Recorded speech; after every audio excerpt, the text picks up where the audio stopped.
Esse é um dos filmes mais subestimados de terror de todos os tempos e quase não se fala nele hoje em dia.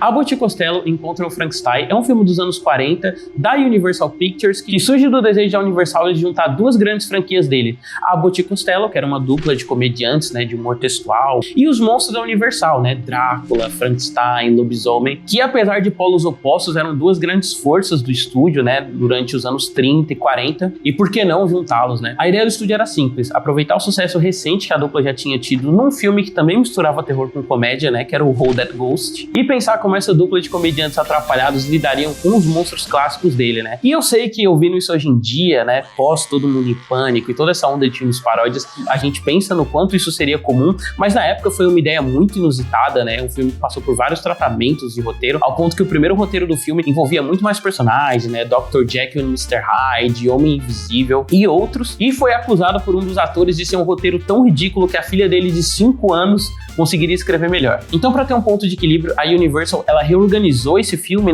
e ao invés de fazer um filme de comédia com os monstros, ela fez quase que 2 filmes separados, o filme dos monstros e o filme da dupla. Então, é muito louco você voltar e rever esse filme, tendo um pouco da bagagem também do que são os filmes da Universal dos anos 30 e perceber como, apesar de ser um filme que tem a dupla Abbott e Costello, um filme com esses personagens claramente cômicos, ele ainda é encenado como um filme de terror. Ele tem todo o clima, o suspense do que era um filme dos anos 30, muito da fotografia também, tem vários closes, por exemplo, enfatizando o olhar do Bela Lugosi, que voltou para fazer o Drácula, Bela Lugosi, para quem não lembra, é o Drácula dos anos 30 da Universal, e o próprio ator do Lobisomem, que também volta para fazer o Lobisomem, só não voltou o Boris Karloff para fazer o Frankenstein, apesar dele ter pousado aceitando dinheiro. Ele chegou a falar em entrevistas que ele pousaria para divulgar o filme, desde que ele não tivesse que assistir, e talvez justamente por ser tão bem encenado enquanto filme de terror e enquanto filme de comédia, ele se tornou um clássico cult, ele é uma referência para vários diretores. Merda do Quentin Tarantino, por exemplo, ele já deu entrevistas falando como a grande influência da vida dele é Abbott e Costello, no sentido de que ele adorava filmes de humor e filme de monstro. E Scooby-Doo, por exemplo, é uma coisa que bebe muito de Abbott e Costello. É só a gente pensar um pouco na estrutura,